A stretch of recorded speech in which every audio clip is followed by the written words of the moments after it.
अश्विनी उपाध्याय जी क्या कह रहे हैं। और वीडियो को ज़्यादा से ज़्यादा शेयर कीजिए, लाइक कीजिए, पूरा वॉच कीजिए, बीच में छोड़ के मत जाइए, नहीं तो समझ में नहीं आएगा। और पूरा वॉच कीजिए वीडियो को और सुनिए अश्विनी उपाध्याय जी क्या कह रहे हैं। जय हिंद, जय भारत। पंच परिवर्तन में एक विषय ले लिया है पर्यावरण, लेकिन पर्यावरण तभी साफ हो पाएगा, हवा तभी शुद्ध होगी, पानी तभी लोगों को शुद्ध मिल पाएगा, जमीनें तभी बचेंगी जब बढ़ती जनसंख्या पे रोक लगाया जाए। आज भी बहुत सारे लोग 20, 22, 24, 25 बच्चे पैदा कर रहे हैं। मुझे लगता है इसको बंद करने की जरूरत है। जब तक पॉल्यूशन तभी रुकेगी जब पॉपुलेशन एक्सप्लोजन रुकेगा। तो पॉपुलेशन एक्सप्लोजन रोकना है, पॉल्यूशन रोकना है, तो हमें पॉपुलेशन एक्सप्लोजन रोकना पड़ेगा। पंच परिवर्तन में एक विषय है सामाजिक समरसता। सामाजिक समरसता टूटती कैसे है, पहले इसको समझिए, और सामाजिक समरसता आएगी कैसे, इसको समझिए। सामाजिक समरसता टूट जाती है जब झूठी शिकायत होती है, सामाजिक समरसता टूट जाती है जब झूठी गवाही होती है, सामाजिक समरसता टूट जाती है जब झूठी जांच होती है, सामाजिक समरसता टूट जाती है जब फर्जी FIR दर्ज हो जाता है, सामाजिक समरसता टूट जाती है जब भ्रष्टाचार के कारण कोई जमीन दूसरे की जमीन अपने नाम पे लिखवा लेता है। सामाजिक समरसता टूटने का कारण है तहसील का भ्रष्टाचार, सामाजिक समरसता टूटने का कारण है जिले का भ्रष्टाचार, सामाजिक समरसता टूटने का कारण है घटती हुई जमीन। तो सामाजिक समरसता ठीक करना है तो दो विषय चीज रखना पड़ेगा, शिक्षा में संस्कार हो और कानून का खौफ हो। जब तक शिक्षा में संस्कार नहीं होगा और कानून का खौफ नहीं होगा, तब तक सामाजिक समरसता स्थापित करना असंभव है। शिक्षा में संस्कार नहीं है, शिक्षा व्यवस्था ठीक करने की जरूरत है। पहले कृष्ण और सुदामा एक साथ पढ़ते थे कि नहीं, जोर से बोलिए जरा। आज की डेट में कृष्ण और सुदामा एक साथ पढ़ते हैं क्या? नहीं। पहले राजा दशरथ और सुमंत ने एक साथ पढ़ा कि नहीं पढ़ा? आज दशरथ और सुमंत एक साथ पढ़ते हैं क्या? नहीं। पहले राम और निषाद राज एक साथ एक स्कूल में पढ़ते थे, आज राम और निषाद राज एक साथ एक स्कूल में पढ़ते हैं क्या? नहीं। सामाजिक समरसता तब आएगी जब ब्राह्मण, क्षत्रिय, वैश्य, दलित के बच्चे एक साथ पढ़ेंगे। सामाजिक समरसता तब आएगी जब हिंदू, जैन, बौद्ध, सिख के बच्चे एक साथ पढ़ेंगे। सामाजिक समरसता तब आएगी जब अगड़े, पिछड़े, दलित, आदिवासी, सवर्ण के बच्चे एक साथ पढ़ेंगे। सामाजिक समरसता तब आएगी जब मंत्री और संतरी के बच्चे एक साथ पढ़ेंगे। सामाजिक समरसता तब आएगी जब कलेक्टर और क्लर्क के बच्चे एक साथ पढ़ेंगे। सामाजिक समरसता तब आएगी जब कप्तान और कांस्टेबल के बच्चे एक साथ पढ़ेंगे। सामाजिक समरसता तब आएगी जब कमिश्नर और किसान के बच्चे एक साथ पढ़ेंगे। सामाजिक समरसता तब आएगी जब मजदूर और मालिक के बच्चे एक साथ पढ़ेंगे। सामाजिक समरसता तब आएगी जब मुगलों का मदरसा बंद होगा। सामाजिक समरसता तब आएगी जब अंग्रेजों का मिशनरी स्कूल बंद होगा। सामाजिक समरसता तब आएगी जब भारत में 1 नेशन 1 एजुकेशन बोर्ड होगा। सामाजिक समरसता तब आएगी जब भारत में 1 नेशन 1 सिलेबस होगा। सामाजिक समरसता तब आएगी जब मेरिट का सम्मान होगा। सामाजिक समरसता तब आएगी जब भ्रष्टाचार खत्म होगा। आप मुझे बताइए, अगर इस देश में एक रेलवे बोर्ड बना के पूरे देश में रेलवे चल सकती है, तो एक एजुकेशन बोर्ड बना के देश के सभी स्कूल नहीं चल सकते क्या? जोर से बोलिए जरा। अगर भारत में 1 नेशन 1 टैक्स हो सकता है, तो 1 नेशन 1 सिलेबस नहीं हो सकता क्या? हो सकता है। 1 नेशन 1 करिकुलम नहीं हो सकता क्या? हो सकता है। ये 65 तरीके के एजुकेशन बोर्ड को मर्ज करके 1 नेशन 1 एजुकेशन बोर्ड की जरूरत है। ये जो 65 तरीके का सिलेबस चल रहा है, इसको मर्ज करके कॉमन सिलेबस शुरू करने की जरूरत है। और अलग अलग क्यों पढ़ना? मैथ का सिलेबस पूरे देश का एक हो सकता है कि नहीं हो सकता? जोर से बोलिए जरा। फिजिक्स का सिलेबस पूरे देश का एक नहीं हो सकता है? केमिस्ट्री का सिलेबस पूरे देश का एक हो सकता है? जूलॉजी का सिलेबस पूरे देश का एक हो सकता है? बॉटनी का सिलेबस पूरे देश का एक हो सकता है? ऐसा कौन सा सब्जेक्ट है जिसका सिलेबस बंगाल में अलग होना चाहिए, बिहार में अलग होना चाहिए, यूपी में अलग होना चाहिए? अरे ठीक है, अपनी अपनी संस्कृति पढ़ानी है तो ठीक है, थोड़ा सा लोकल लोग वहां पढ़ा लेंगे। अल्टीमेटली अगर 10 विषय पढ़ाना है तो 10 में से 8 विषय तो पूरे देश का सिलेबस एक किया जा सकता है। जब मुगल चले गए तो मदरसा चलना चाहिए क्या? जोर से बोलिए जरा।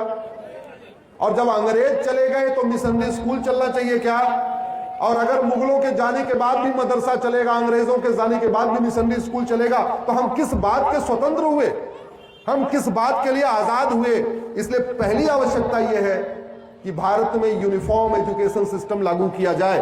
केंद्रीय विद्यालय पूरे देश में चलते हैं, सबकी किताब एक होती है। नवोदय स्कूल पूरे देश में चलते हैं, सबके में किताब एक होती है। केंद्रीय विद्यालय हो, नवोदय स्कूल हो, आर्मी स्कूल हो, जब सबके सिलेबस एक हो सकते हैं तो वही केंद्रीय विद्यालय वाला किताब पूरे देश में लागू कर दो, सबके लिए लागू कर दो, सारे बच्चे पढ़ेंगे। गरीब होगा, अमीर, अगड़ा होगा, पिछड़ा, किसान होगा, मजदूर, किताब अलग अलग क्यों?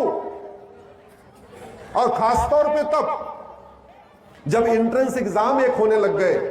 इंजीनियरिंग में जाना है आपको जेई क्वालिफाई करना है, में डॉक्टर बनना है तो आपको नीट क्वालिफाई करना है, सेना में जाना है तो एनडीए क्वालिफाई करना है, कलेक्टर बनना है तो आईएएस क्वालिफाई करना है। क्या ये जेई का, नीट का, आईएएस का, एनडीए का पेपर अलग अलग होता है, सबके लिए एक होता है? जोर से बोलिए।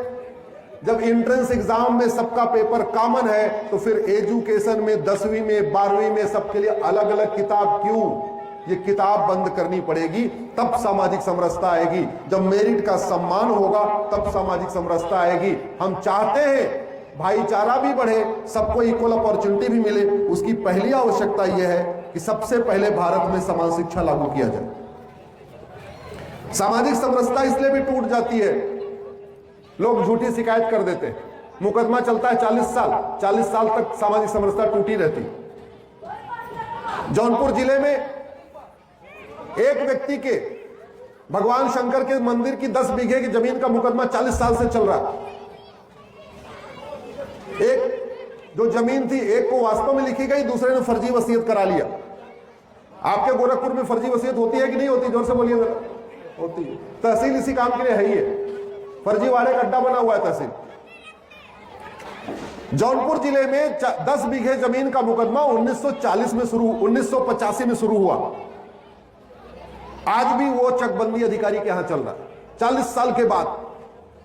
अगर आज डिसाइड हो जाए तो उसकी अपील होगी एसओसी के यहां, एसओसी के यहां डिसाइड हो जाए उसकी अपील होगी डीडीसी के यहां, डीडीसी के यहां डिसाइड हो जाए उसकी अपील होगी चकबंदी कमिश्नर के यहां, चकबंदी कमिश्नर के यहां से डिसाइड हो जाएगी उसकी अपील होगी हाई कोर्ट में, हाई कोर्ट से डिसाइड हो जाए उसकी अपील होगी सुप्रीम कोर्ट में। तो 40 साल में अगर वो सबसे निचले पायदान पे है, अभी इसके ऊपर 7 पायदान और है, अगर 10-10 साल भी और लगाइए तो 70 साल और चलेगा।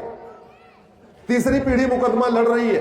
भारत में 5 करोड़ मुकदमों के कारण 5 करोड़ परिवार टेंशन में है। एक परिवार में 6 आदमी मान के चलिए तो 30 करोड़ भारतीय मुकदमों के कारण टेंशन में है। इसलिए सामाजिक समरसता स्थापित करने के लिए भारत के जुडिशियल सिस्टम को ठीक करना पड़ेगा। भारत में सामाजिक समरसता स्थापित करने के लिए भारत में जस्टिस विद इन ईयर लागू करना पड़ेगा। सामाजिक समरसता स्थापित करने के लिए 1 नेशन 1 पिनल कोड लागू करना पड़ेगा, 1 नेशन 1 पुलिस कोड लागू करना पड़ेगा, 1 नेशन 1 एडमिनिस्ट्रेटिव कोड लागू करना पड़ेगा, 1 नेशन 1 जुडिशियल कोड लागू करना पड़ेगा।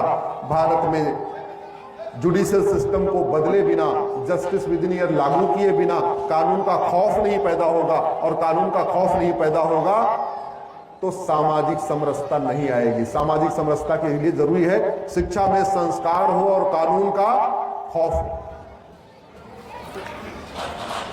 हम चाहते हैं हमारे सारे बच्चे परिवार का सम्मान करें, आपस में मिलजुल के रहें, भाई भाई के साथ प्यार करें, माता पिता का सम्मान करें, समाज में मिलजुल के अपना योगदान दें, देश में योगदान दें। इसकी नींव कहां पड़ती है? जोर से बोलिए जरा। प्राइमरी के स्कूल में। जापान जहां 50 साल पहले कुछ नहीं था, दुनिया की बड़ी महाशक्ति बन गया क्योंकि उसने हमारा वैदिक गुरुकुल एजुकेशन सिस्टम अडॉप्ट कर लिया। चीन 50 साल पहले कुछ नहीं था, विश्व महाशक्ति बन गया क्योंकि उसने हमारा वैदिक गुरुकुल एजुकेशन सिस्टम अडॉप्ट कर लिया। सिंगापुर 50 साल पहले कुछ नहीं था, आज की डेट में वो विश्व गुरु बना हुआ है। क्यों? क्योंकि उसने हमारा वैदिक गुरुकुल एजुकेशन सिस्टम अडॉप्ट कर लिया। हमारी शिक्षा व्यवस्था ऐसी थी जहां बचपन में ही बच्चों को आर्थिक संस्कार भी दिया जाता था, शारीरिक रूप से मजबूत भी किया जाता था। शिक्षा की शुरुआत होती है, स्कूल की शुरुआत किससे होती है? प्रार्थना से। बच्चा जाता है, पहला काम क्या करता है स्कूल में? जोर से बोलिए जरा। प्रार्थना। उस प्रार्थना का बहुत असर पड़ता है। आपके स्कूल की प्रार्थना कैसी है, उससे बच्चे के अंदर संस्कार विकसित होता है। बच्चों में प्राइमरी में शुरुआत में ही जब वो 6 साल का है, 7 साल का है, 8 साल का है, अगर उसी समय से उसको राम और भरत कैसे रहते थे अगर ये स्टोरी बताई जाए, भगवान श्री राम अपने माता पिता का कैसे सम्मान करते थे अगर ये स्टोरी बताई जाए, सावित्री और सत्यवान की कथा बताई जाए, लक्ष्मण और राम की कथा बताई जाए, पांडव युधिष्ठिर और भीम कैसे रहते थे, नकुल और सहदेव कैसे रहते थे, अगर इसकी कथा बताई जाए तो हमारा परिवार का मिलन, परिवार का संपर्क बढ़ेगा कि नहीं बढ़ेगा? जोर से बोलिए जरा। क्या बच्चों में बताया जा रहा है? क्या नहीं। जिस देश में श्रवण कुमार रहते थे, अगर उस देश में ओल्ड एज होम बनाना पड़ रहा है, इसका मतलब हमारी संस्कृति, हमारी शिक्षा व्यवस्था फेल हो चुकी।